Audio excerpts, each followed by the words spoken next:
Concert Crew Podcast, we back again. Yeah. You need to know it. Today, Get Rich or Die Tryin 20. The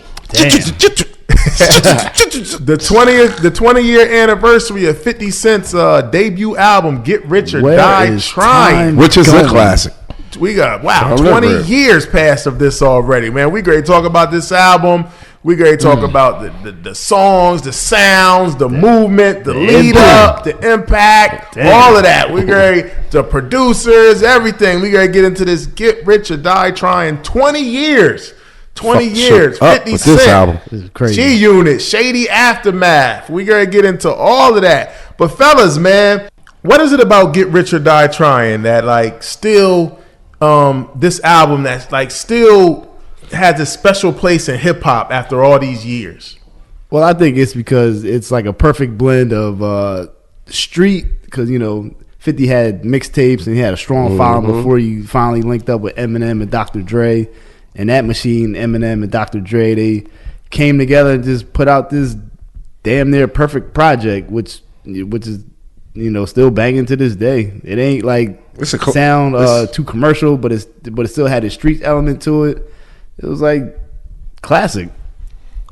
Yeah, well, I think in hip hop there's artists and they have moments, and different artists have different moments. When Snoop came out, it was a moment. Every artist, even the great artists, don't always have these moments. But like Snoop had a moment where he was that guy.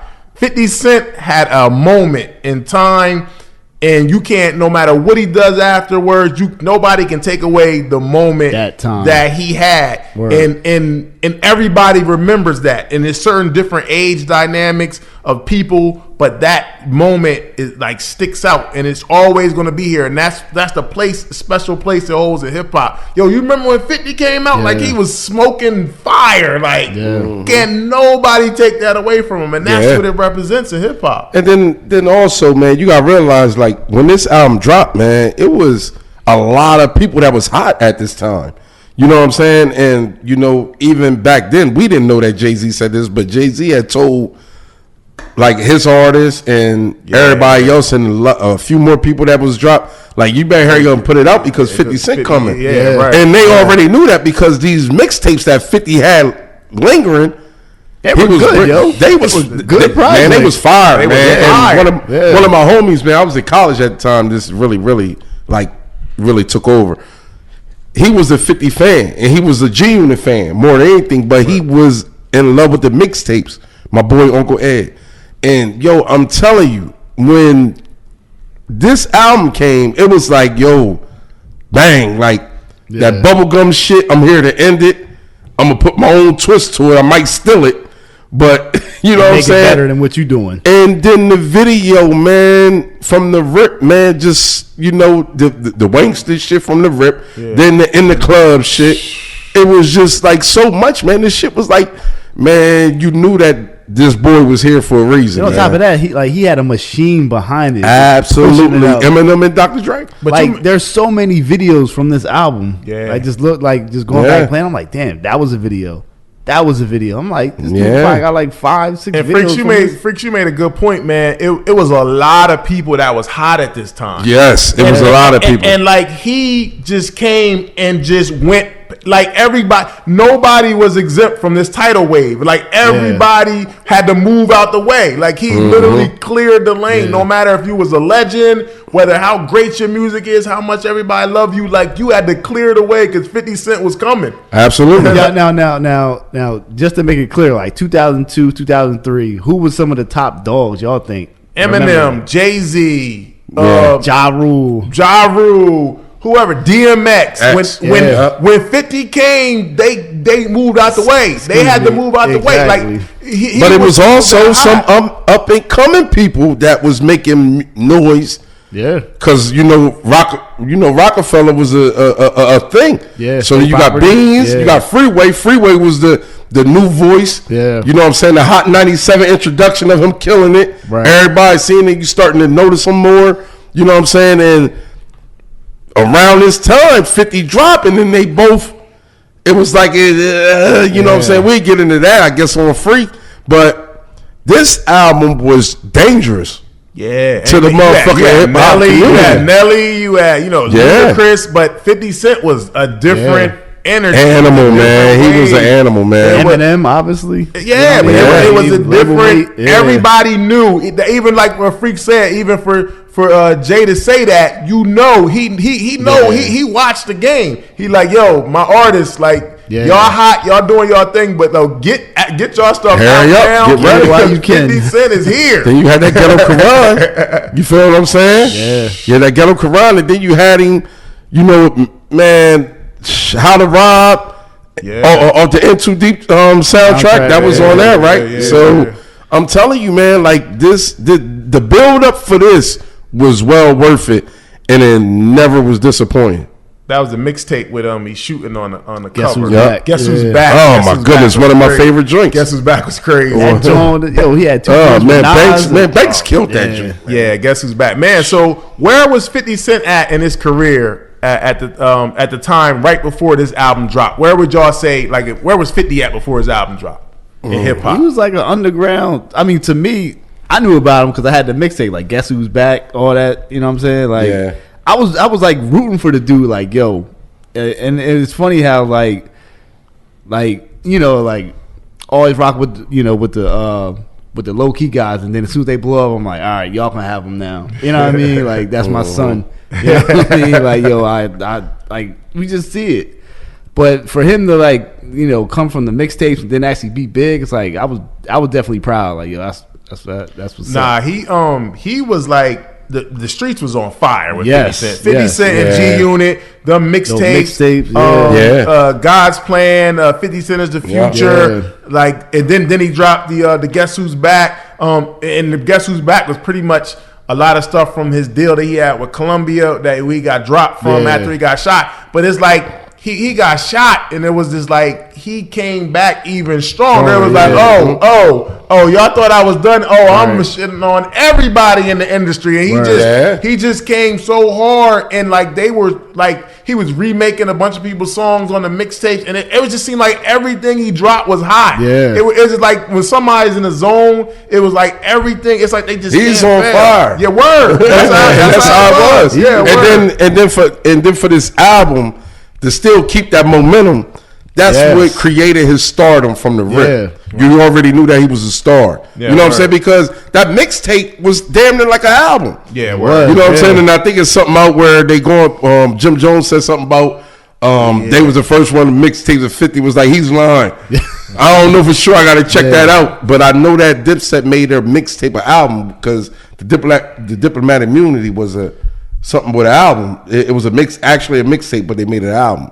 I know that when 50 and Banks and them was dropping them mixtapes, but dog, back to back, it was a problem. It was a problem out in the streets. Dipset had some dope mixtapes, but they wasn't like 50 Cent and G Unit. Absolutely not. G Unit was a different animal for sure. It was like, yo, they was putting like album type work into the mixtape. So you had no choice but to get the ear of Eminem and Dr. Dre. Who else would do it? You know what I'm saying? And I was just, like, damn, like, all right, Eminem grabbing, okay. This gonna help Eminem street cred a little bit. Real rap, you know what I'm saying? But those mixtapes, we gotta shout out Shy Money XL, Who Kid. Them Jones were all like just classic hip hop material. Yeah, so where would you say the anticipation was for Get Rich or Die Tryin'?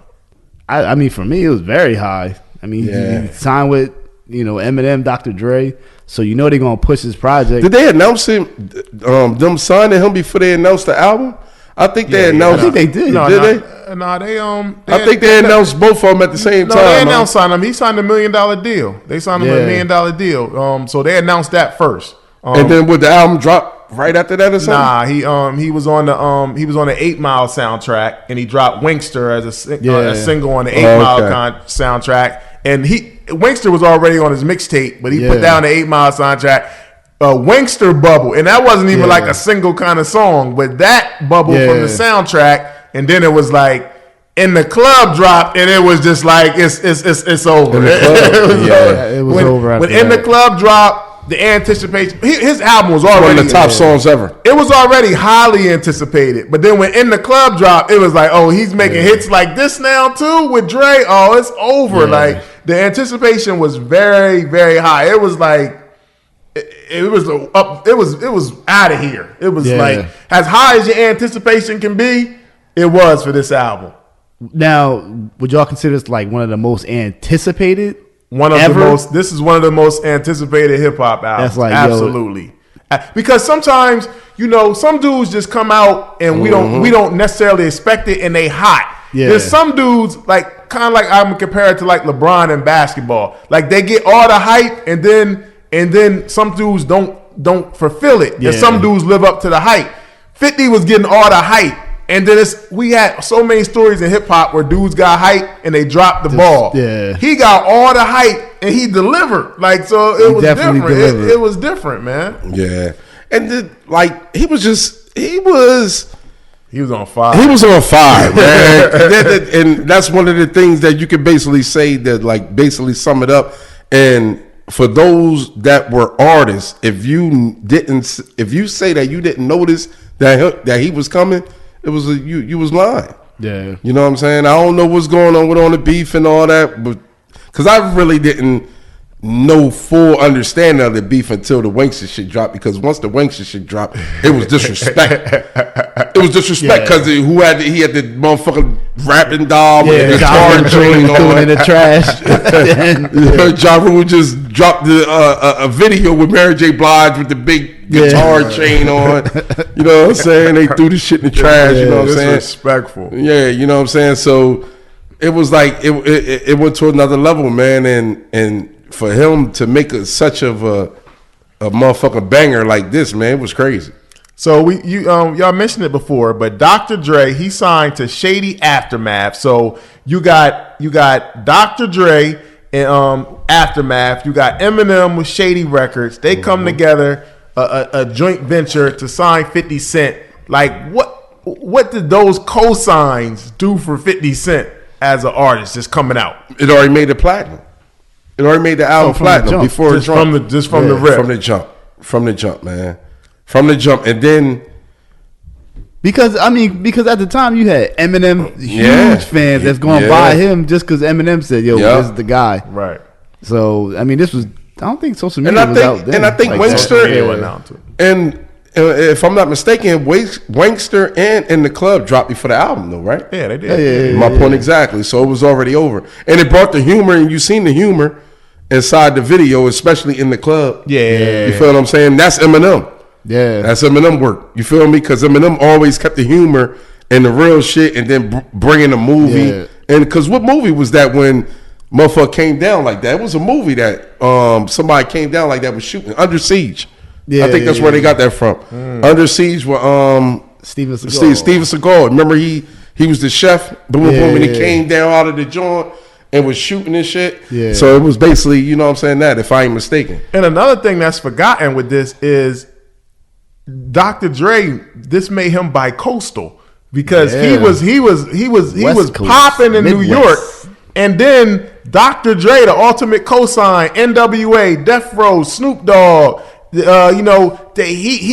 Eminem, he gives you a cosign, so now the whole West Coast is like, who's this guy? So he got the best of both worlds right there, and then you got Eminem. Whether you love him or hate him, he's one of the biggest rappers as far as selling units. So he's saying 50 Cent's my guy. Yeah. Dr. Dre, super legend, producer, super producer, West Coast legend. Yo, West Coast, this is the guy. Yeah. Then I'm gonna give y'all In the Club. This guy's he's out of here, man. Yeah. It was just the whole video, the whole thing just. But once In the Club dropped, you forgot about Winston. Yeah, because In the Club was so monumental. It was his own entity. It was crazy, man, and just what the whole video meant. Like, all right, you got Dr. Dre, which is a doctor. Then you got Eminem, and they was both which in the is video a scientist. Too, so it's like they in the video. You know what I'm saying? They creating. Word. So they had all the movies involved, including some of Rocky. What was that? Rocky IV. Remember when they was the Russian was training and he was running and they was taking his vitals and all that. I'm telling you, they brought all that together, man. You gotta go back and watch the video real good. Oh man, this was a moment. Wow, and those two cosigns is big. So before we get into the album, Sean, this is your thing. You meant album cover. And then we got the album cover. What do you think of the album cover, man? The title and the album cover. The title is "Get Rich or Die Tryin," and then the album cover. I mean, it's a classic album cover. I feel like. I mean, obviously there's a bullet going through a glass. 50's pretty much bulletproof. He shot 9 times and he's still alive. Now looking at him, like, damn, it's a bullet and it's a cross right there. Maybe he's like being protected by God. Yeah, I haven't thought about it like that. I mean, but it's a simple cover. Showing off his muscles for the ladies, but still street enough for the dudes. I think it's dope. I think it's dope because it coincides with his life. If you know his story at the time, what I'm saying? He got a target. He got the glass. He getting shot. He just got shot 9 times. So it's just like, I'm gonna get rich or die trying. Y'all tried to kill me, but I'm gonna get rich. And this title, "Get Rich or Die Tryin," I got the get rich or die. Yeah, for real. Don't have motherfuckers coming for us because you making shit. Nah. I got. All right, let them know that this is not 50. Is this a 50 Cent product right here? Nah, this is a. This is all right. This is we just wanted to clear that up. Only for the podcast. This is Get Rich. I got my T-shirt that says "Get Rich or Die Tryin." Shout out to my plug Dallas. But it could take on double meaning. Some people could take it as a bad meaning, like you're gonna do anything to get rich, and that's a bad meaning. But I take it as I'm gonna work my behind off to get the goals that I want to do. Like, or I'm gonna die trying. Yeah, or I'm gonna give my all. Like that's how I take it. But if you take it the route that I'm just gonna do whatever to get money, then that's a negative way. Yeah. Nah, I ain't with that. But I take it like, I'm gonna do whatever I gotta do. Right. I'm gonna put all the energy. I'm gonna give it my all. I'm not gonna give up until I get the goals that I do, until I check out, like kind of thing. That's how I take it. So it could be motivational unless you take a negative way at it, where you're just gonna go around robbing and doing dirt and doing all that kind of stuff. Or you trying to get rich, you're gonna die trying, and that's probably gonna end bad for you. Yeah, it's not a good look. But yeah, it's simple. But it get the job done at the same time, man. For sure. Yeah, but also at the time, 50 is he's a hard working dude. Absolutely. Putting out those mixtapes like consistently. It's like, damn, you got another verse on here, another verse. He built his own buzz. Like, don't get it twisted. Like, Dr. Dre and 50 Cent, Dr. Dre and Eminem came on and they take a lot of the credit, but 50 Cent was his own machine. Yeah. They helped him get it out there more, but he got the machine going. He had his own it was a movement. Yeah. They didn't create the movement. He had his own movement already. Yeah. They just came and put their little extra on it, but he was already going. Yep. The train was already coming. Cosign, This thing won't happen without you, but I advise you to jump on. Right. And they did the best. That's one of the best. And this was a risk too, because a lot of people didn't want to touch 50 Cent. Like, Columbia just dropped him, so this was like, we don't know. So they took a risk, but Eminem believed in him, and then Eminem brought it to Dre. Yeah, and then he was like, Dre, we need to get on to this, man. Trust me, this is the way. So wow, let's get right into it, man. Get Rich or Die Tryin. All right, Get Rich or Die Tryin is the debut studio album by 50 Cent. It was released on February 6, 2003 by Interscope Records and Dr. Dre's Aftermath Entertainment and Eminem's Shady Records and 50 Cent's G-Unit Records. So a lot of different partners. Signing with this, it was executive produced by Dr. Dre and Eminem along with Sha Money XL. It featured production from Mr. Porter, Rockwilder, Dirty Swift, Megahertz, and more. This album was recorded in 2002, and man, let's get right into it, man. Just a little background on this. Prior to the release of his first studio album titled "Power of a Dollar," 50 Cent was shot 9 times in Queens, New York on May 24th, 2000. He survived, but was dropped by his label Columbia Records, man. So they was like, nah, we don't want they canceled the album release. They was like, nah, we're not feeling this. In 2002, Eminem listened to a copy of 50 Cent's "Guess Who's Back." We talked about that mixtape. Yep. That joint was fire. One of 50's attorney was working with Eminem's manager, Paul Rosenberg. After being impressed with the mixtape, Eminem invited 50 Cent to Los Angeles, where he introduced him to Dr. Dre. 50 Cent signed a $1 million record deal with Eminem and Dre. 50 Cent then released his next mixtape, No Mercy, No Fear. It featured his own the single from 8 Mile, Wankster, which was later put on Get Rich or Die Tryin'. Both Eminem and Dr. Dre started working with 50. He said he got in a studio with Dr. Dre, and they were made like 6-7 songs, like just knocked it out. Like he had the skeleton of his. See, 50 Cent came to the table with album material already, and then him and Dr. Dre just locked in, and then Eminem threw his little contributions in there, and here we go, man. Get Rich or Die Tryin' was actually released a week in advance to the initial date because the bootlegging and the internet leakage. So bullshit. And then when they came out, they had to add a DVD to it as well to kind of get people. This has a DVD on it to get people to buy the actual album because the bootleg was out there so heavy. This is bootleg heavy season. But let's get right into it. The first track on Get Rich or Die Tryin'. Whoa! Where was y'all at when this album dropped? I was in school. What was you doing in 2003? I wasn't in school. I was like a year away from going back to Clark because I took a little break.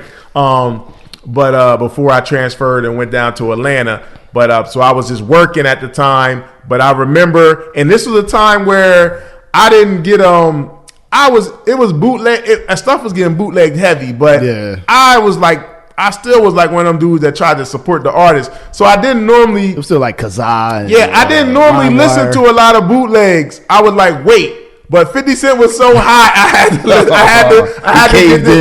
this bootleg. I had the bootleg, but I still bought the album. But I had the bootleg, and it was certain albums, like I remember Jay-Z Blueprint, like I had to listen to it first. But normally we used to wait for the album to actually come out. But some stuff got bootlegged so early, like this is like, all right, I gotta listen. I gotta hear this album. Yeah, because you know it got one of the hottest, if not the hottest song of the time. So I had to listen to it. That was probably your song of the year. But I remember having this bootleg at least 2 weeks before this album came out. I must concur. So it was the same version, the same exact version, the same version. I think it was missing like the little bit of interludes, and shit like that. Maybe the bonus songs at the end wasn't on there. Yeah, and the interlude. But the actual album, it was pretty much the same exact thing.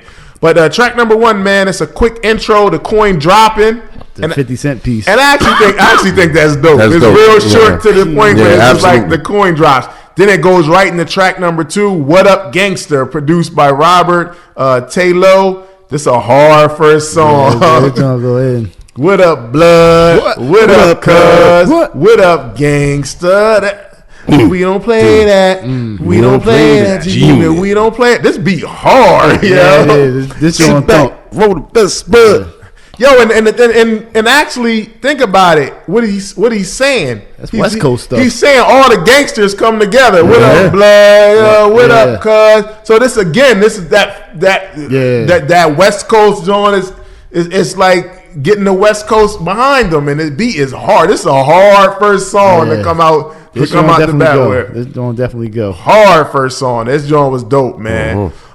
Track number 3. I've been patiently waiting for a track to explode featuring Eminem, produced by Eminem. It's 50. This is an Eminem song all the way, man. But the great thing about it, a lot of Eminem's beats to me at the time sounded exactly alike. But they did their thing on this song. 50 made this shows how nice 50 was. 50 made this work. And they both had dope verses. This was the Eminem production, wasn't it? This song right here. Yeah. You know what? I'm gonna confess. When I first heard it, I was like, I wasn't really feeling it like that. It's okay, but it's like I wasn't really feeling like how everybody else was.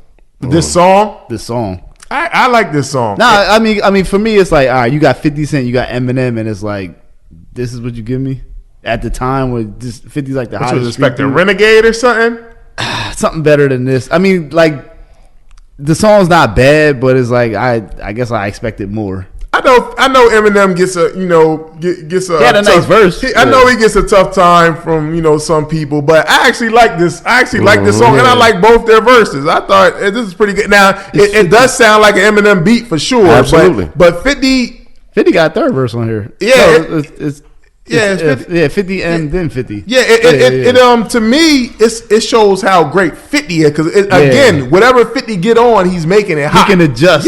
So any beat. This showing dope. I wasn't mad at this, man. Track number 4, Many Men. One of my favorite songs on the album. Produced by Eminem, Louis Resto, and Daryl Digger Branch. I did not know that Eminem had anything to do with this production all these years. This is new to me. I missed that. Death upon me. Classic song. Blood in my long and I can't see. Yeah. I'm trying to be what I'm destined to be, and niggas trying to take my life away. I put a hole in a nigga for fucking with me. My back on the wall, now you gonna see. Better watch how you talk when you talk about me. Because what? Because I'll come and take your life away. Many men. Now this is one of the videos many men. That was turned into a video. Lord, I don't cry no more. Don't look to the sky no more. Have mercy on me. This is like an introspective kind of song for him said, too. Pussy motherfucker throwing money on my head. Hope you get your refund, motherfucker, because I ain't dead. I'm the diamond in the dirt. I ain't been found. I'm the underground king, and I ain't been crowned. When I rhyme, something like Ali in his prime. I walk the block with the bones like it knock on the humble.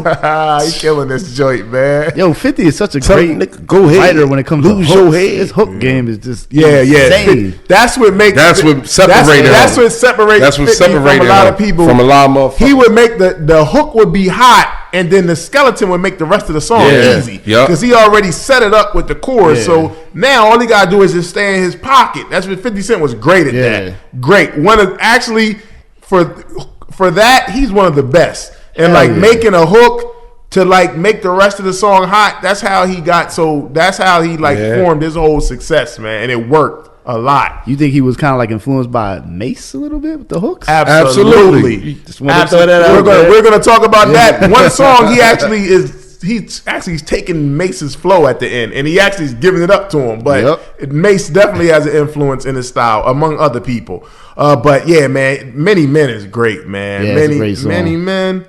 Many men.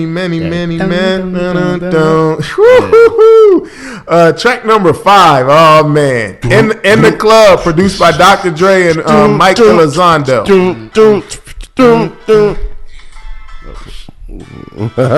He ended up hitting the track. No man. In the Club, it's his first. Well, first of all, Many Men was his third single on the album. In the Club was the first single. Super mega hit, man. Go. So I DJ, so of course this is a birthday anthem to this day. If a female's having a birthday, they probably gonna want this song to come on. Fuck, it's your birthday. Go, and only say it's only to go short. It's your birthday, but they love that.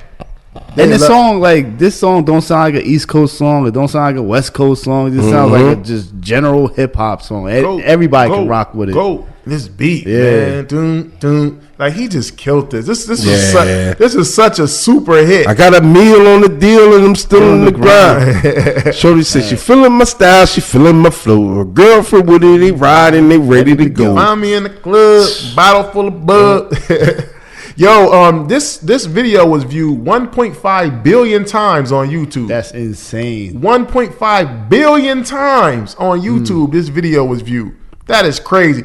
The song went double platinum in sales within a year, and this to date, this song is 12 times platinum worldwide. Just this song, it's 12 times platinum worldwide. And the crazy thing about it is, Jimmy Iovine didn't want Jimmy Iovine wanted his first single to be "If I Can." Eminem wanted it to be "In the Club." 50 Cent had the deciding factor, but at this point, 50 Cent is kind of like the little guy. So Eminem, so 50 Cent said, I seen where he said he whispered I want "In the Club." Excuse me, I like "In the Club," and it went crazy. So I'm glad they didn't go with Jim. Not because "If I Can" is a dope song though, but obviously the right choice was to go with In the Club as the first single, and it went. So y'all think it's top 5 Dr. Dre beat? Probably so, man. This thing went off. This thing not. Your mom, your grandmom, everybody know this. Everybody knows. Everybody know what that is. Find me in the club, bottle full of bub. Mama got the hints if you take This drugs. is the definition of a hit record. This is a hit record right here. This song goes, man. Track number 6, High All the Time, produced by Eminem, DJ Rad, and Sha Money XL. High all the time. I be on that good shit. This is a weed anthem right High here. all the time. You want some haze in the rain and some chocolate. Now spark it. 'Cause I'm high all the time. I'm on that good shit. Yo, the thing about this is a weed anthem, but I like his verses on here. He go all the way in. The crazy thing about 50 is he don't even smoke like that. Yeah. Like he don't even. He don't smoke at all now. I don't know if he smoked back then, but he don't smoke at all right now. But He like, sold it. But he sold that. Kind of like my man Future. Yeah. He says all that stuff I'm be doing after. Yeah, shit. this was a weed anthem, but I like it. But he pay attention to the lyrics. He actually going in on this joint. Like he really especially when the beat kind of dropped. Yeah, really spitting at the end. Yeah. Track number 7, Heat, produced by Dr. Dre. This beat hard. Yeah. It got like organs on there. It's like organs going over and over again. It's an interesting got the gunshots beat. in the beginning right there. Yeah. This was one of on that DVD that came with it. They had a video. They was pointing guns at the I kill you. I ain't playing. You hear what I'm saying, homie? I ain't playing. The gunshot. This beat is hard. Just the overall song is hard. Yeah. You know what I'm saying? The beat is hard, and then his verse is hard, but that beat, these organs that Dre This don't did. sound like a Dr. Dre beat to me.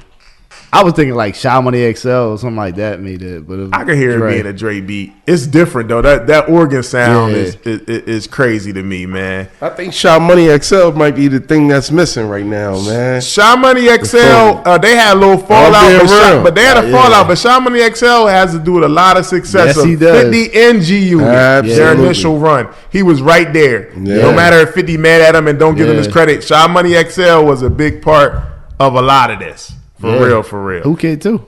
Who Kid? That whole mixtape run, absolutely. You still fuck with Who Kid though? No. I mean, Who Kid's still cool. That's cool. Yeah. Track number 8, If I Can't, produced by Dr. Dre and Mike Elizondo. This the 5th single. If I can't This song hard. do it, it Can't be done. Another great hook. Champagne bottles drop. I'ma take it to the top, so I'ma make it hot, baby. This beat hard too. I don't know all the words. Don't beat That's some hard. West Coast shit too. I like that one too. This the 5th single. It went gold in sales.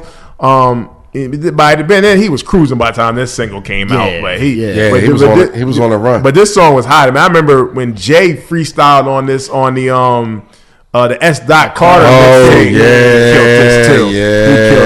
Yes, he did. But this song was hard. This beat was hard. This could have really, if they needed it to, they could have pushed this song more. Yeah. If they needed it to, but they ain't need it. But this song was hard right here, man. This is definitely a good beat cut for the album. A great beat cut. A great beat cut. This joint go hard. Track number 9, Bloodhound, featuring Young Buck, produced by Sean Blaze. Now, Young Buck was still signed to Juvenile. Cash Money. It was Juvenile UTP record. Yeah. At the time they did this song, if you actually listen to his verse, he's shouting out Juvenile and UTP. What happened was 50 Cent on one of his mixtapes, he went to do a song with Juvenile. And when he went to do the song with Juvenile, he met Young Buck. And he like what Young Buck was doing. He's like, oh, y'all ain't doing nothing with him? Like, you ain't doing nothing with him really like that? So then he went, when he got Pop in the position, he went back and got him. Oh, you don't want him? Like, I'll take him. And that's how the whole relationship with him and Young Buck got started. But this has definitely got that Southern bounce to it, too, I think, though.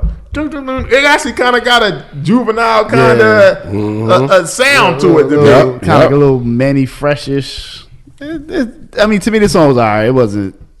I ain't gonna say it's the best song, but it worked for Young Buck, and I can see how. Oh, yeah. But 50 Cent to me always another reason why he was so successful is that he didn't get pigeonholed into like a New York sound. Like he would make a song that could get popular in the down south, like this kind of song. He could do a West Coast kind of song. Yep, right. He wasn't like really like stuck in no like lane of like I gotta make a New York sounding hip hop song. But they was always hot. That's why he won to me. That shows that he's so versatile as an artist. Yeah, he can just get on anything and make it sound dope. Yeah, man, and so this is the beginning of the G Unit and 50 Cent. You know, it went a different way now, but in the beginning, they was locked in, man.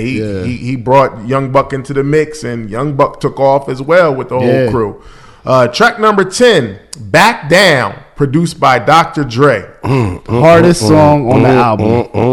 And you know another a little backstory about a little known fact about this song. Give it to me. Is that Rakim was signed to Aftermath, and he was supposed to drop a album called "Oh My God," and this beat was originally for Rakim. What? But the album never came out, so then he passed this to 50, and 50. Learn something new every day. He destroyed Ja Rule on this song. I was trying not to get to that part. I was trying to let that. This is Assault and Battery. This is third. What was this hardest bar you think Taurus Rule on here? He had a lot of them, but man, I know niggas from your hood. You have no history. Never poke nothing, never pop nothing. Niggas, stop fronting. Jay put you on. X made you hot. Now you run around like some big shot. He talk dirty. I say, oh my goodness, it's over for this guy. Sing for hoes and sound like the Cookie Monster. Yo, this is bad, man. This is bad. Oh man, this was real. This was real messy. Following Wankster. To me, this is like, all right, Wankster was dope because it was like a mixtape song. Yeah. This is like on the forefront of this album. It's like, yo, you really got an official clear song. It sounds super crisp. Like, yo, this. But it's an album cut. It's an album cut. It's like, yo, this ain't even no single, dog. It's right in the middle of the album. You can't miss it. It's easy to see when you look at me. If you look closely, 50 don't back down. Everywhere I go, both coast with coast, east side, west side, I'll hold that Mac down. Every little nigga you see around me, hold a gun big enough to fuck a whole shack down. You in the hood and see her hold you. You asked about me, the young boy don't back down. What a classic hook, yo! Come on, this is a Ja Rule motherfucking RIP song. They had this motherfucker right here at the church when they said his eulogy. I'm telling you, this was messy when he dropped this, dog. This was bad, man. This was real messy. Yeah, my man. What's the comedian doing at the Delicious? Jeffrey. Jeffrey at the end. Oh, it was bad, Jeffrey. Man. Jeffrey. Yeah. Then don't be messing with Jeffrey. Yeah. That man, bad. This is bad. I said, "Oh man, this ain't right." That's all I kept saying.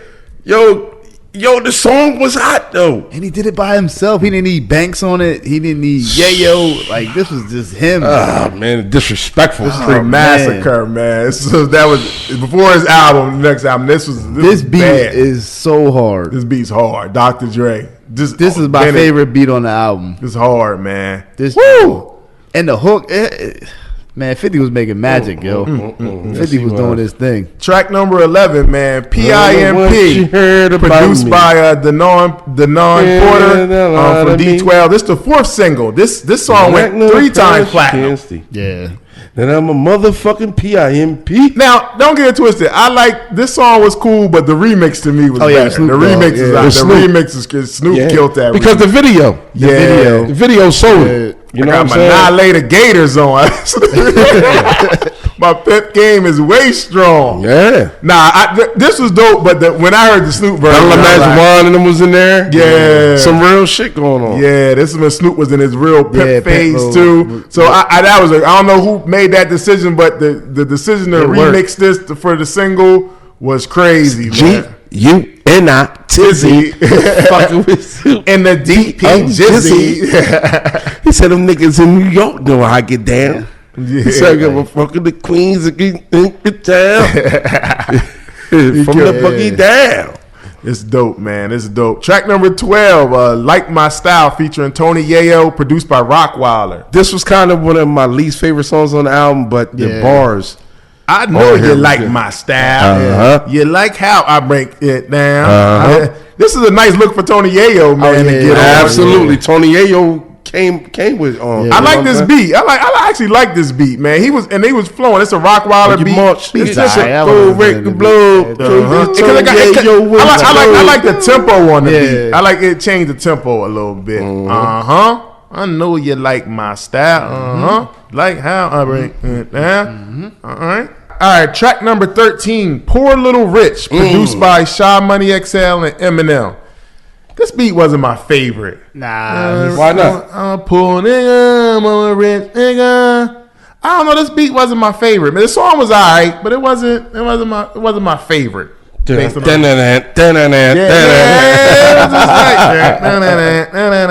don't know, man. It wasn't my favorite, man. You like this joint? Bling, it's my shit right. Bling blah. Yeah, that was my favorite part of it.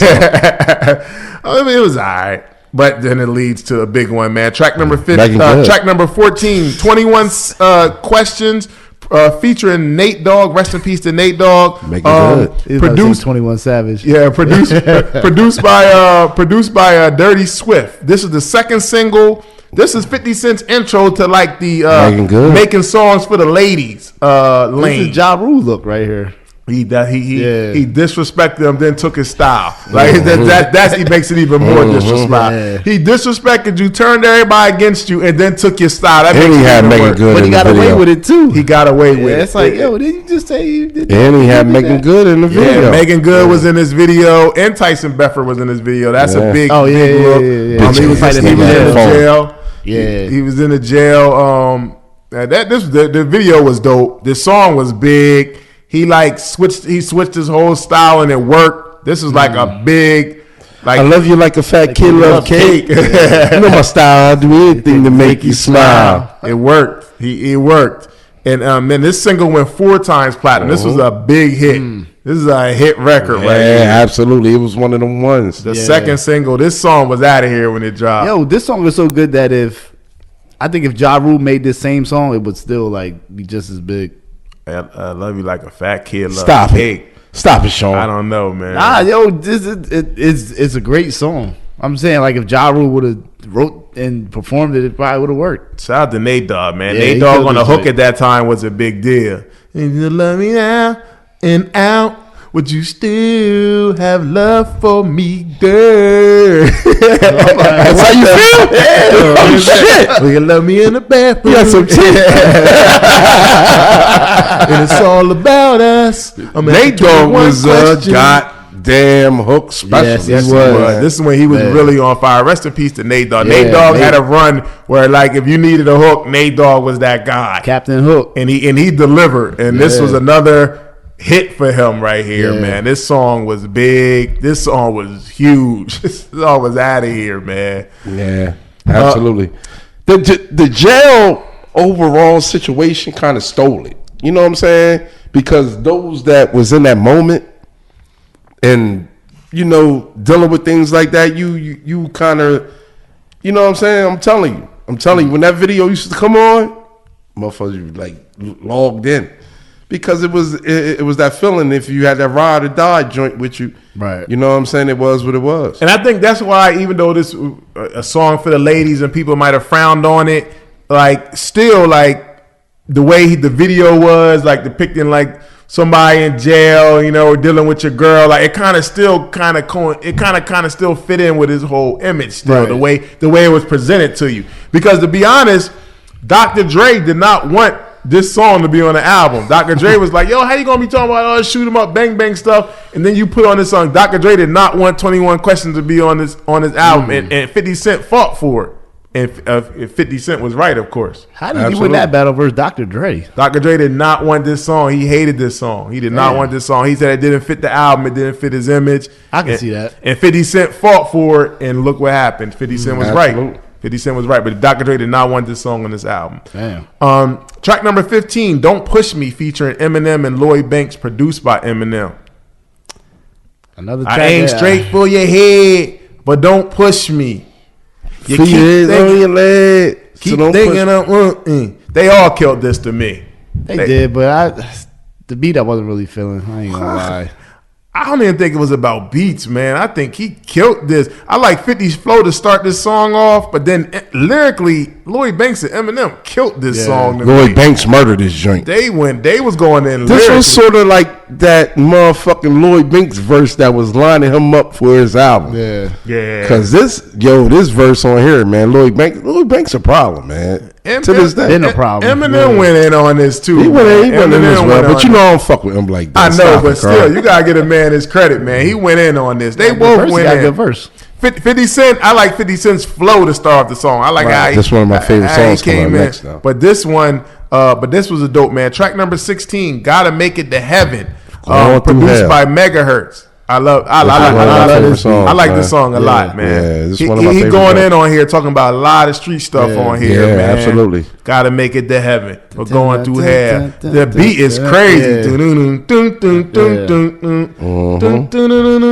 This beat crazy, man. He going in on that. I like this song a lot. Sort of like a light steal from Mario Brothers, if you notice or not. Okay. I'm gonna hit you with some real shit. Go back and listen to it, and then go back to Mario Brothers. Does it make you wear them red boots? Absolutely not. That'll never happen. That'll never happen, Carl. You know that. Astro Boy boots. I take pride in my footwear. And these funny ass motherfuckers. And if you got them on and you carrying the purse, go ahead and put the wig and the lipstick on. We ain't playing no games with motherfuckers with this shit. So it's not that kind of moment. Man, they disrespect the hip hop. These niggas walking around with purses. That is for real. They are walking around with purses and motherfucking Mario shoes and motherfucking Ronald McDonald shoes. This shit is getting out. Come on, man. It's fashion, man.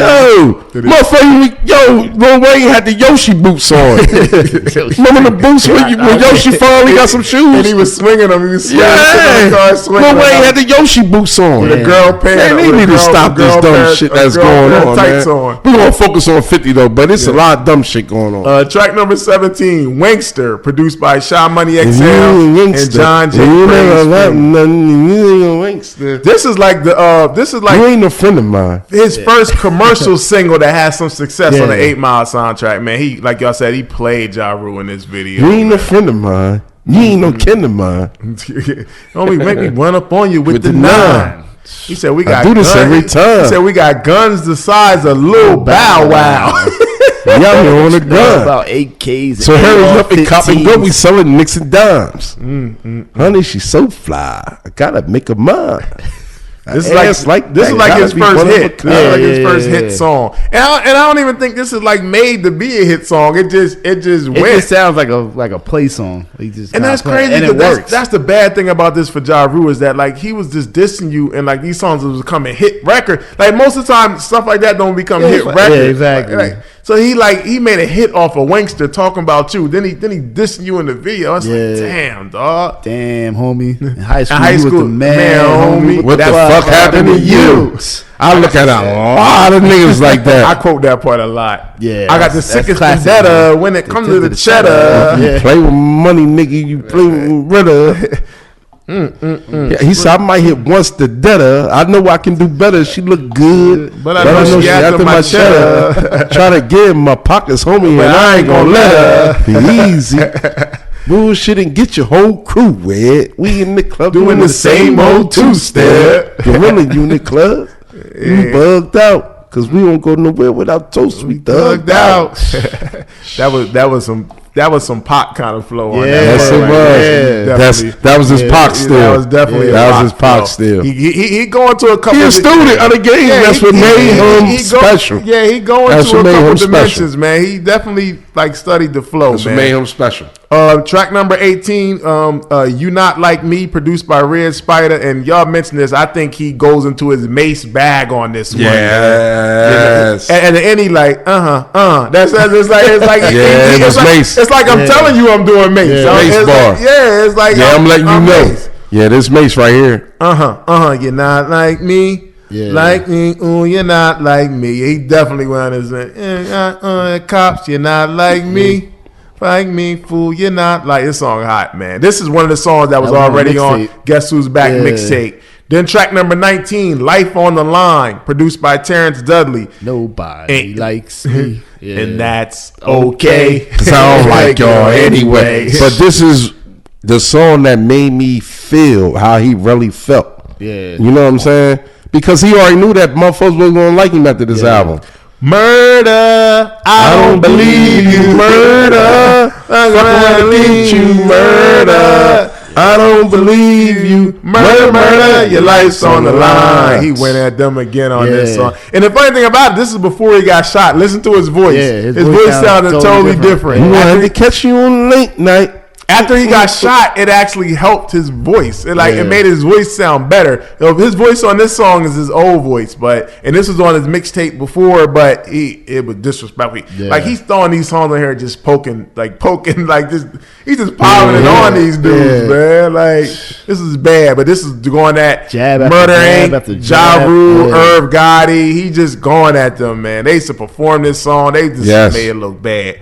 Then they later put a deluxe version out. The deluxe version had the PIMP remix with Snoop Dogg, produced by Denine Porter, which I like that better. Snoop killed that, the whole video and all that. Then he had a song called "In the Hood," produced by Brooke. It was featured this singer named Brooklyn, and it was produced by Dr. Dre. That was on the deluxe version also. But man, "Get Rich or Die Tryin" debuted at number 1 on the Billboard 200 chart, selling 872,000 copies in its first week. Now this was the biggest debut. This beat out at that time. It beat out Snoop Dogg's Doggy Style for the biggest first week's debut at that time. In general or just hip hop? In hip hop. Oh, okay. In hip hop. It beat Snoop's record. The second week, it sold 872,000 in the first week. In the second week, it sold 822,000 in the second week.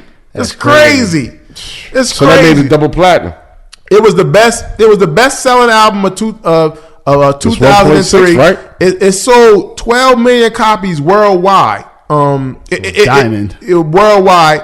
It's 50 Cent's best selling album. It was certified sales of 9 million copies in the U.S. alone. That's crazy. 12 million worldwide. It's the 10th best selling hip hop album of all time. Damn. The 10th. Wow. That's real. Yeah, that shit's crazy. Some real shit. Just even think about it, because those numbers ain't never happening again. So what was the impact of "Get Rich or Die Tryin"? Oh man, it was ridiculous. It was ridiculous, man. And for the album to match the tempo of what was already going on, and you can't say, "Oh man, fuck that nigga," because this shit ain't hot, because this shit is hot. Even if you hate this shit was hot. This shit was hot, man. I know they was like, damn. Not only is he dissing us, this motherfucker album hot. No matter what they may not never say it, this fucking album is hot. I think even Irv Gotti and Ja Rule was like, man, he was on fire. Like we couldn't do nothing about it. Yeah, couldn't do nothing about it. This is a classic, Carl. Yeah. This is a bona fide classic. This might be top 25 albums of all time. Of all time. We might have to debate about that. I'm telling you, but this is something powerful. It's a classic. This changed this put motherfuckers that wasn't really like that we thought was like that, in their place. Okay, so we get this question out the way. So this is everybody saying this is a classic. Oh, absolutely, it's a classic. Man. I said that when the episode first started, didn't I? It's definitely a classic. Yo, I mean, one thing that I know for sure that this album did, it brought a lot of like white people to like the hood, kind of like. Absolutely. Cause, you know, because when this dropped, I was a senior in high school, and dudes I ain't like fucking think that they knew hip hop was like. That's also the Eminem factor you talked about. The Eminem factor. Yeah. So the stock is just growing for hip hop. Like things this like that. This was massive, man. When this album came out, he was already a star leading up to it, and then when this album dropped, he became like he was out of here. Yeah, he was a superstar. He was a hip hop superstar. He was the biggest thing out. No matter who was out, we talked about this. No matter who was out at the time, 50 Cent became that guy. Absolutely. Absolutely. He became one of them. Yeah, immediately, man. Immediately. Yeah. He became one of them. Yeah, man. He was just, it was just big, man. It was everywhere, like in the club. Then he come right back with 21 questions, man. It was just like hit after hit. It was like hit yeah. after hit. But it wasn't like on some sellout type shit. It was real. It was within his pocket. Yeah, exactly. It was within his pocket, man. So like, man, this Get Rich or Die Tryin was crazy. It's like when you got all the hype and you deliver, like they delivered, man. Yeah, and that was one of the things, man, because the beats was so like it was so Dr. Dre and Eminem-ish. Yeah, and then 50 brought his texture to it with the hooks. Yeah, you know what I'm saying, and it made it him. You know what I'm saying, and it was like a perfect motherfucking like. It was goulash, in the greatest form. I'm being real. This is a fucking top 25 album. I'm going on record saying this. This is top 25 albums ever in hip hop. Yeah. Now, all right, so top 25. Top 25. Bring them out. Let's go. This got to be in top 25. If you disagree with Freaks, let us know. Man, fuck Billboard. Let's do a motherfucking concert crew drink. I guarantee you, this album make top 25. It got to. Got to. This is a classic all the way through, Carl. This is the perfect motherfucking remedy to a nice road trip. I'm just being real. Besides the songs that you know so much that all right, man, I know that song too much. I might fast forward it. It's also great workout music too. Like when you need to get going for me, when I need to get going, like I can put 50 you working out? Absolutely. I was like, okay. Well, I start running like 50, you know what I'm saying? Okay, running like 50. What about you come out the cellar like you? Yeah, I throw my G Unit tank top on. Don't put that on. Don't put that motherfucker on. You hear me? Don't put that motherfucker on. Please. Got the halter top. That was the worst tank top ever to come out in history, man. Oh, man. I'll say it to 50 Face, man. Stop it. That tank top was, oh man, that was one of the worst tank tops I ever saw in the history of the game. This is a good, like, it's good workout music, man. It gets you going, man. It gets you going. Yo, so all right, so 50 coming from the mixtapes, making a official album. Is this what you thought that it would have sounded like? Yes, he delivered. Yeah, it's the perfect. That's what I was thinking too. It's the perfect blend of everything. The hardcore sound, the hit records. Like he incorporated Dr. Dre and Eminem. They only added to it. Yeah.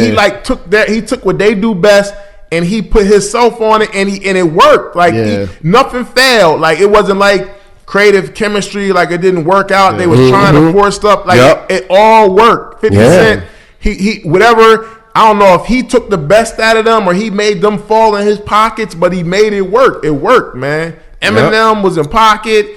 Dre was definitely in pocket. Like he gave him beats that 50 Cent killed. Like it was like he ain't give him no the real Slim Shady beats on here. Like he gave him some of that hard stuff. You know what? Yeah. I think that 50 inspired them to be like, yo, let's go even harder. Because they knew the dude. If you watching this and you love hip hop, you can see that this guy is hot. He got it. We got it.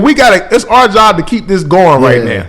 We got a platform, and we gonna get this guy the battery and let him go, and he went. What can we do to enhance this? Because he already, like I said, he already had. He was already built. He was already built, Carl. He was already built for this on his own. The stardom of what it takes to be a hip hop musician. Absolutely. You feel what I'm saying? I'm just being all the way real. Sometimes. It's not cool how motherfucker come in, you know what I'm saying? But the Ghetto Quran, it was what it was. It was come to find out, a lot of it was the truth. But how he finagled it, it caused a lot of controversy. And then how to get robbed. How to get robbed caused a lot of controversy. You know what I'm saying? Motherfuckers start saying all type of shit, and to get Jay-Z acknowledgement on Summer Jam stage, that makes you even a bigger star. He said he sent Jay a couple bottles after that. Couple bottles of Cristal at the after party. And Jay gave him, you know, I'm about $1. What is 50 cents? He crushed him real quick. Wu-Tang responded to him. Big Pun responded to him. And this everybody, man. But it got the reaction that 50 Cent wanted. Jay killed a lot of niggas with one bar too. Yeah. But Jay knew, even though Jay knew what he was doing. He knew it was powerful. And he told everybody early, yo, whatever you drop it, you need to get that shit out now. Right. But just so happened 50 dropped a week earlier. So how would you describe the sound of Get Rich or Die Tryin'? How would you describe this sound? Universal. That's a good word. Universal, man. Because it don't matter where you play this album at, somebody's gonna like it. And the club was universal. That's a good word right there. That's a real good word. Because this does not sound like an East Coast album. Because it's not an East Coast album. It's not a West Coast album, but it got stuff that West Coast can relate to. It got stuff the East Coast can relate. It got stuff down South can relate to. It got commercial songs, pop songs. The ladies, guys. Yeah, but none of it make it like whack. Yeah. Like this was the perfect blend, and I feel like later on in his career he had stuff like that, but this was the perfect. This was the ultimate classic, man. I'm telling you, man. When this album dropped, it fucked a lot of shit up. I'm telling you. If you had your own label at this time and you had artists, you was in fear for him. Yeah. Now, how did the drama around him with him being shot, him with the beef with Murder Inc. and Ja Rule escalated? Like, how did that? Did that help his album? Did that help his image? Pump it more? It kind of like capped his image. Like it signed off on it. You know what I'm saying? Because what he was giving you, it was what it was, and niggas respected him. It's not like they didn't respect him. Even to this day, they didn't respect him. They never said that they didn't respect him at the time when everything was going on. It's just that he knew Ja Rule was faking, is what he was saying. Yeah, well, I mean, you got 50 Cent. Everybody know who led into him being shot. So just for that person to take him that serious to try to do something like that, that's a big deal in itself. So his name was ringing in the streets for that. Then he survived. Then he come back, and he ain't just lay low for the people that he dealing with. He coming back talking heavier at you. Yeah. And he making hot music. As crazy as it sounds, 50 Cent made it cool to get shot and come back and rap. Mm-hmm. Like, this shit's crazy. Like, I remember it made people that was rappers that got shot more times than him mention him. Talk about it more. I got shot. It also made people start doing it as a publicity stunt. Like, it made people start faking stuff. Yeah. People wasn't really get shot. People was making it seem like it was worse than it really was. This all come from the 50 Cent, like the real life book shit. Of 50 Cent, man. Like, and then that documentary ain't making no better. And him being on what was this shit that Big Fendi had? Man, what was this shit that Big Fendi got? With the mixtape DVDs, fucking Come Up. 50 was on the Come Up. Yeah, He was on the Come Up with Big Fendi. And I mean, even in that documentary, he going around Smurf and all them. What was my man name? Smurf and all them. Smurf or whatever. Smurf. Yeah. And that shit made it. Yeah. You know what I'm saying? The image matched everything. Yeah. It all blended in. And he was going back to his grandma's house. He was describing what happened that day, and it was real, man. It really helped him. And then, him and the Murder Inc. stuff, they stabbing each other and all kind of stuff. This real. This wasn't fake paperwork. We thought was real paperwork. It don't even matter, but it just started a whole thing. You know what I'm saying? But at the end of the day, man, 50 was strong. Yeah. You know what I'm saying? Real rap. Absolutely. All right. What did this album do for New York hip hop to you? I think it put it back on the map. But it wasn't so far off the map. It wasn't so far off the map. But you know what I'm saying? It just made it. He came and captured that. It made it shit tough again. Yeah. With it opened that Mobb Deep shit up. Yeah. That's what I want to say. You know what I'm saying? It kind of brought it back to the streets and let you know that, all right, well, let me visit some niggas that was really doing it, because a lot of people ain't know 50 at this time. Yeah. But they did know him, you know what I'm saying, through the mixtape. And I just thought that it brought that street element out to a different level. You know what I'm saying? It made it worldwide. Word. Because the New York street level and the whole play of it really didn't get as much magnified as it should. But with 50, he brought it to that, but he also made it commercial. Speaking of commercial, yo, I was just thinking about this.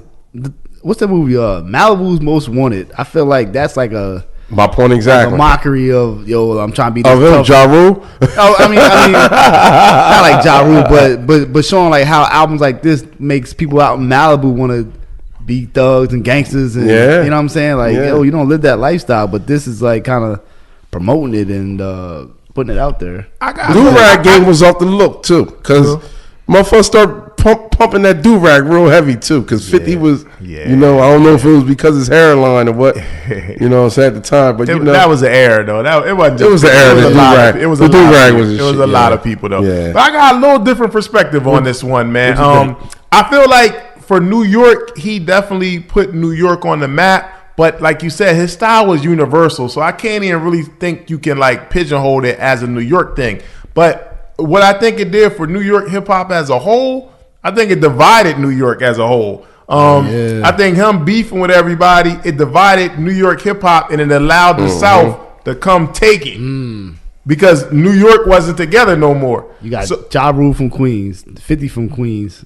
That could kind of then it later spilled into the Fat Joe, the Locks got in it there, Jadakiss, and he at one point he was beefing with Nas. He always had his back and forth thing with Jay-Z. The whole New York. He had his back, exactly. Yeah. So it was, he separated people because 50 was almost like, you either with me or you not. Yeah. If you're not with me, I'm going at you. Right. So it let the South. Because the South was a collective, they was together, and they all came in and they took it. Hip hop was the mecca, and they took it, and I don't think they ever really gave it back. And every time New York really got popping, we always had our greats that we still love and all of that. But as far as like getting the whole energy back, all our young artists are just taken from other regions. They sound like other regions for the most part. I mean, sometimes we have our Joey Badasses that creep in there and other people, but as a collective, it's not like a whole movement. But then you got people that's from New York that sounds like the down south. Like that's what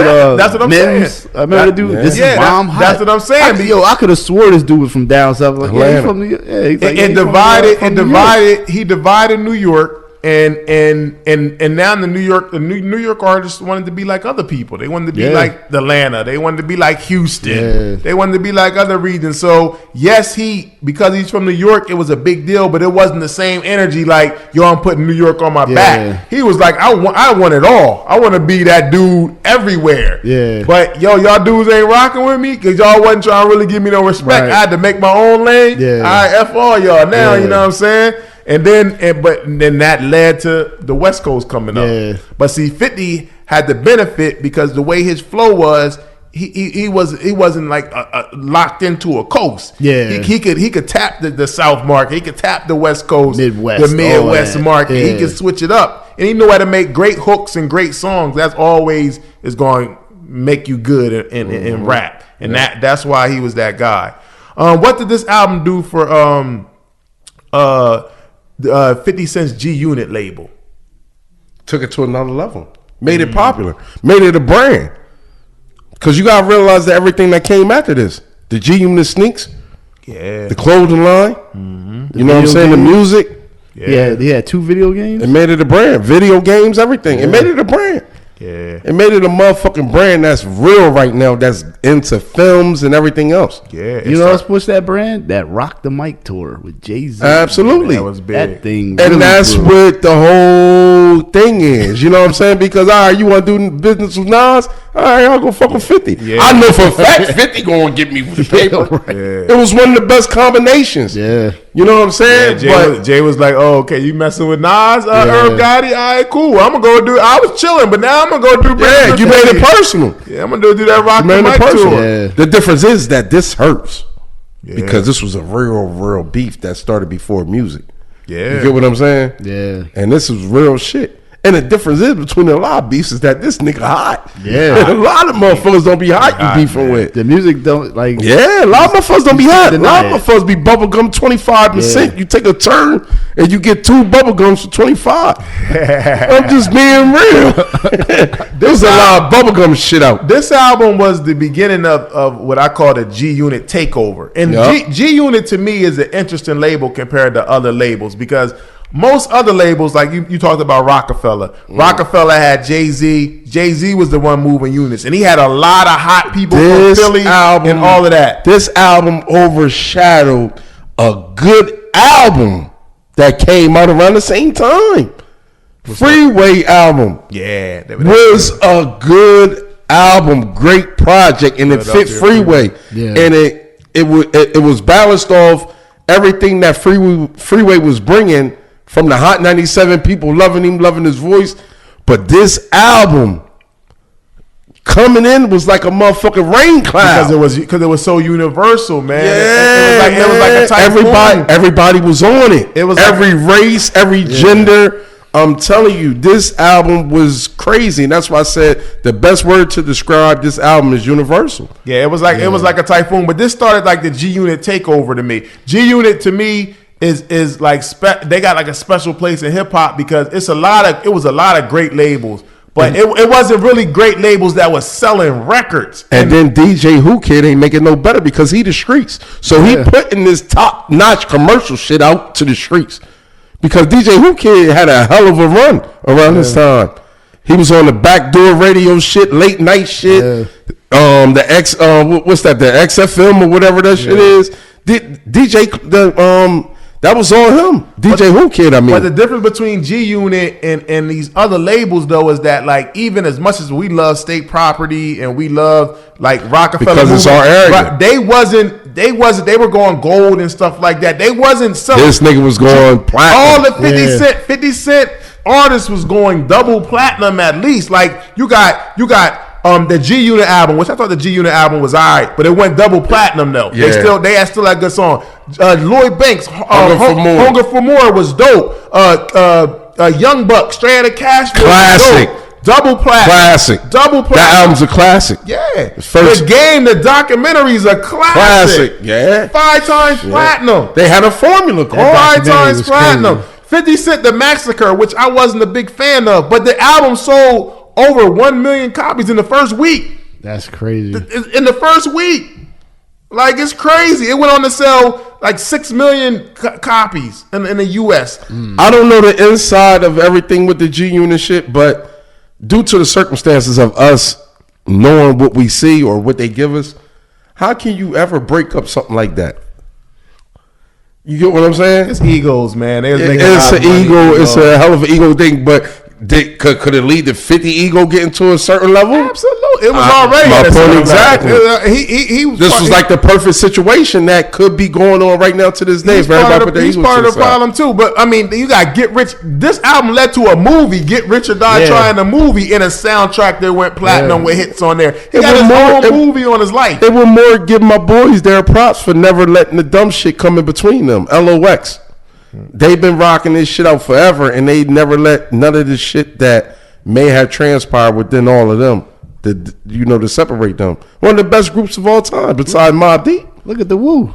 They still together 30 years. Yeah, but it's more speculation of breakups and all that. They had their ups and downs. Yeah, they had their ups and downs. You know what I'm saying? So many sectors of the Wu, but the Wu is the hardest. Oh yeah, to stay together because there's so many of them. My point with G Unit is that they were selling units. Like absolutely, wasn't selling units. Only person out of the first wave of G Unit records that didn't go platinum or even double platinum was 28. And the only reason 28 was in jail because when he came home and came out, it was kind of dying down. But if Tony Yayo would have dropped. And like the prime, because everybody thought Tony Yayo was hot in the beginning too, to the mixtape era. Yeah, they thought he was hot, but he went to my from video with the you know what this is. No. Shot, the album went gold, but if he'd have came out earlier when they was really hot, he would have went platinum. And that album wasn't that bad neither. He had a joint on. He got a couple joints. Buffy the Body in the video, Fresh Out Joe had Buffy with that big ass in the video. But G Unit, whether they broke up now or not, they had a moment. They had a run, like a 2-3 year run where they were killing it. They were moving. Units, man. Lloyd Banks, Young Buck, Tony Yayo, The Game, mixtapes and stuff. It was hard, man. It was hard. So, how did this album line up 50's career going forward? It just set him up for success. This was the thing that kind of just catapulted him forward. You know what I mean? It just set the bar really high. I mean, I don't think musically he's done anything as good as this, but he's still like a dope writer. He still makes dope songs.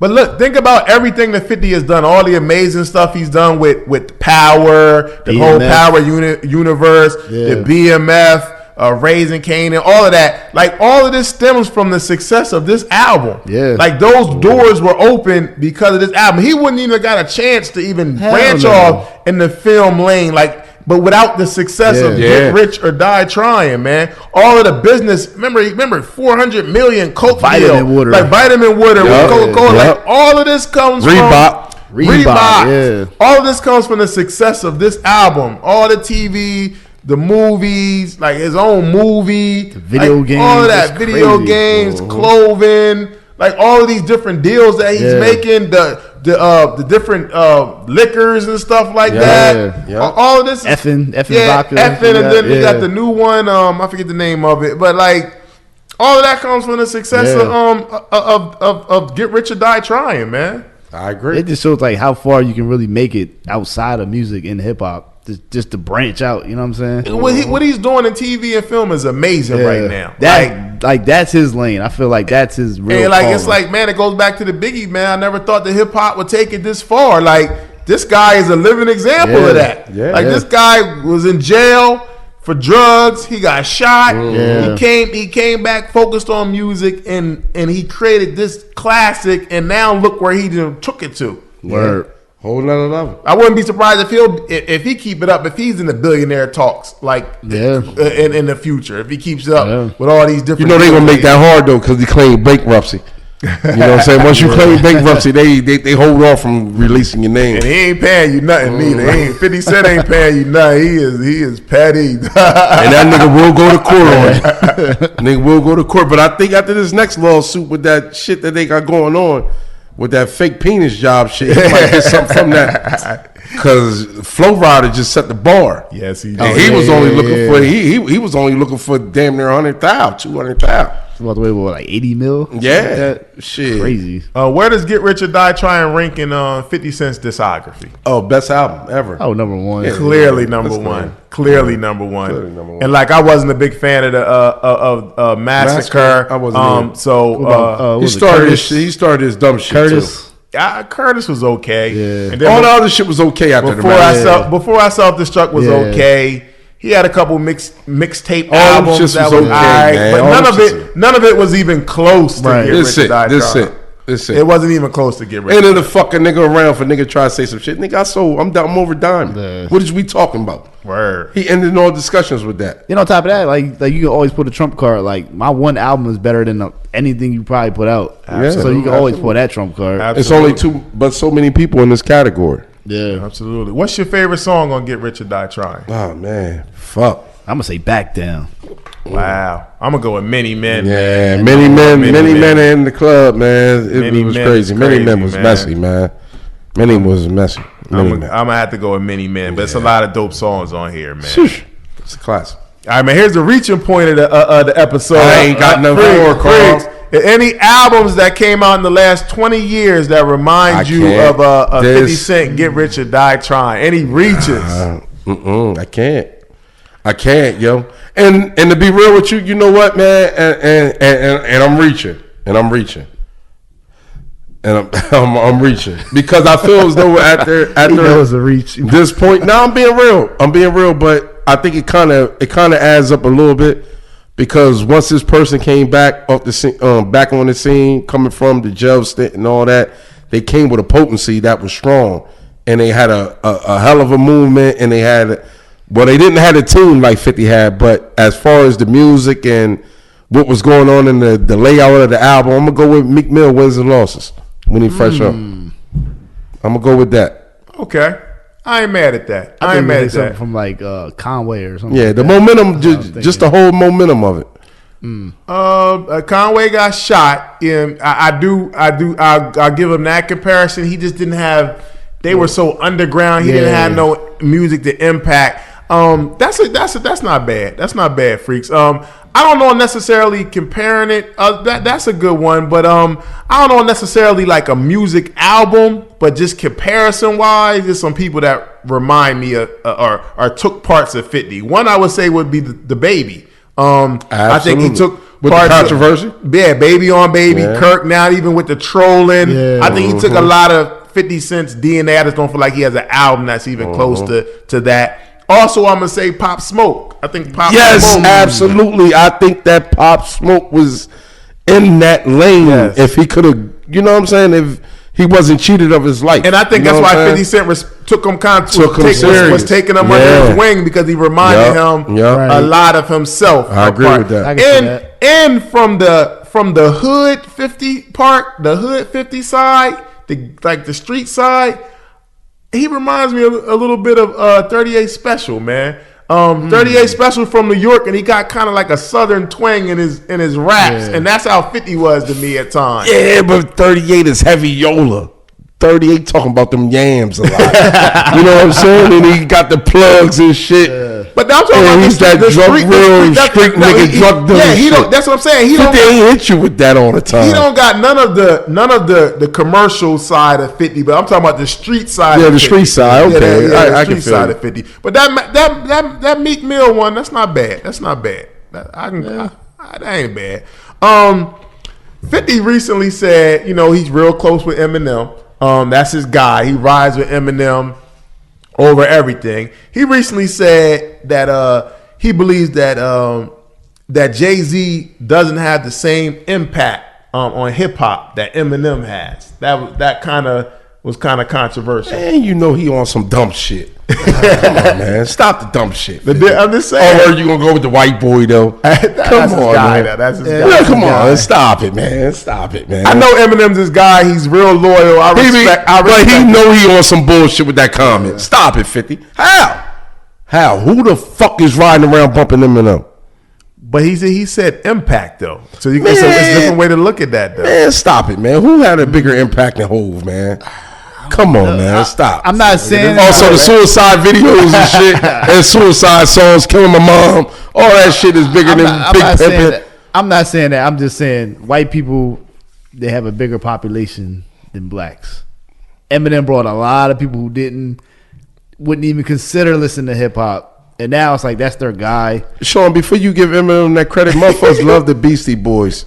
Not like Eminem. You know what I'm saying? Beastie Boys. Not like Eminem. Not like House of Pain. Beastie Boys, though. Beastie Boys ain't mean not like Milkbone, whoever. You know what I'm saying? I remember Milkbone. I will say if you ask me who done more for hip hop, easily Jay-Z. Not even even close. If you can't put them both in the same breath, man. If you asking me, what you asking about? The white audience? If you asking me white America wise, you want to go with Eminem. But 50 Cent is he's not speaking for white America. But Eminem's 50 Cent's always gonna be biased when he says that's horrible, Eminem's this guy. That's his thing though, yeah. But he deep down knows he's gonna always vibe with Eminem. But he deep down knows that Jay-Z's impact on hip hop is bigger than Eminem's. He need to stop. But he need to stop. Are you surprised? Stop it. Are you surprised? No, I'm not. But that's some bullshit. That's what takes away from shit. You get what I'm saying? That's what take away from his realness when you do dumb shit like that. But he always been doing stuff like this. No, you don't do that. You don't do that though. You keep it 100. Eminem gonna respect you for keeping it 100? Come on, Fifth. You know better than that. Right, but he might have his argument, and me and him may go back and forth with it, but it'll never add up to Hove. All right, well, Get Rich or Die Tryin' is a classic. 50 Cent, we all can agree that he never duplicated this. Do you think he's been doing a lot of stuff in TV and film? You think he can ever get back to music, like bodies of work that can resonate? I'm not saying even better, but can resonate similar to this with the people? Probably so. You think he can catch fire again? I hope so. I don't see it coming though. I think if he's around the right people who's in that hunger that brings that back out of him, you know what I mean? It's like you gotta be around those type of guys. I don't know if he can go in this space again. I'm gonna give you his best interest. What's that? Is a soundtrack. Well, other than making songs for his shows, he ain't really had no hit. He making hell of an intros for his songs. 50 could probably make a dope concept album. Like he writes the I story say and raps it. You know what I'm saying? He get a good soundtrack. He back on. Well, I'll say 50. I'll never count 50 out. I think 50 can make a hit in his sleep if he wants to. So he's one of them guys where I'd never count out. So I wouldn't be. Would I be surprised? No, I wouldn't. If he locks in and gives it 100%, I wouldn't count 50 out. Can he make this? No. Can he make something that's hot? Yeah, I think he can. He can. Yeah, he won't. I don't think it's going to be a get rich or die trying. I mean, like not to call it like lightning in the bottle, like he can never do it again. Nah, It's just this was like perfect time.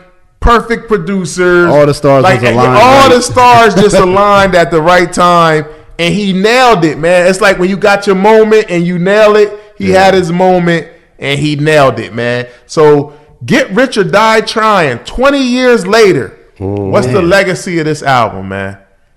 Just a classic hip hop album, man. Just classic 50, classic Dr. Dre. It's perfect blend of street and hip hop commercial. I agree. It's a hip hop classic. Like I said, it's one of those albums where it's like it's a time capsule, man. Mm-hmm. It was a moment in time, and you're gonna. A lot of people like they measure a lot of stuff. Like, yo, man, remember what was you doing when 50 Cent dropped Get Rich or Die Tryin'? Like they like measure stuff in their lives with it. And you know why I know this is a classic? Because even when we was in Philly, man, at Sun's concert, when we was doing all the interviews at Sun's concert, Johnny Floss was like, man, one of my top 5 albums of all time is Get Rich or Die Tryin'. SNS said that 50 Cent's in his top 5. So these is like people in the 30s that, you know, maybe a little younger than us, but this album meant a whole different thing to them at their 10 years younger or whatever. Like this album meant even more to them. So he kind of was in a time where he was like in between. Like people like Soulja Boy was like, I grew up on 50 Cent. Like it's it's different, man. This album this album is a whole. This album is like Paid in Full or something, or Illmatic to a lot of them 2000 babies. So like this album is a classic, man. And depending on who listened to it, like it has even more meaning to it. This could be, I feel you 100%. Get Rich or Die Tryin'. 20 years later, man. Happy 20-year anniversary. Salute to 50 Cent, man. G-Unit, Dr. Dre, Eminem, Lloyd Banks, Young Buck, man.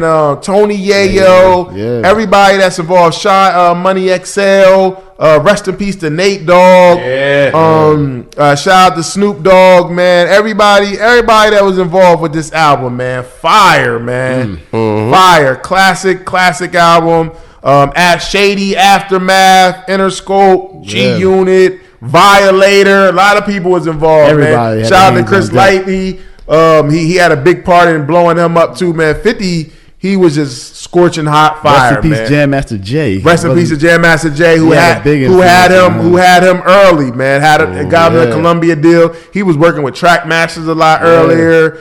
He was running around with Nas, Nori. Nature and them. He was working with them early, and then he just caught fire, and he nailed this one, man. Happy 20th anniversary. Get Rich or Die Tryin', man. Absolutely. If you haven't heard this album, man, go back. You know, if you young, you may be in between. Go back and check out this album, man. Let us know what you think, man. Do you think it's a classic? You know what's crazy about this? Some people probably never heard the album, but heard songs from this album. That's the impact. This album That's what makes it so powerful. Yeah. Wow, man. What you going on record and saying? Top what, freaks? Top 25. Woo. Let's go. Let's get the top 25 albums together. Matter of fact, let's ask our viewers and the people that fuck with Concert Crew Podcast. Is this album top 25 albums of all time hip hop? Oh, we gonna ask them. Let's ask them. That would be a very interesting episode. Yo, let us know. Let us know, man, if you agree or disagree. But Get Rich or Die Tryin, 20 years, man. 20-year anniversary, man. Salute, man. Everybody involved with this album. Yo, we Concert Crew Podcast. Make sure y'all go follow us at Concert Crew Podcast. Yes. Make sure y'all go download, subscribe, man. We on all digital platforms. Yo, make sure y'all go to our YouTube page. Subscribe. Yo, we appreciate all the love, man. Y'all been giving us, man. Thank you. Keep subscribing. Keep checking out all of our videos. Keep sharing all of our videos, and we really appreciate the love. We feel it. We see it, man. We appreciate y'all, man. Tez, long live Once Tez. again, man, we're going to long live Tez, man. Our brother, we're going to continue to march forth. We're going to continue to hold you down, brother, for life, man. We love you, Tez. Man, Get Rich or Die Tryin, man. 20 years. Concert Crew Podcast. We here, man. We ain't going nowhere. Yo, Pito. Hit us with the fader. We out. Yeah. G-Unit.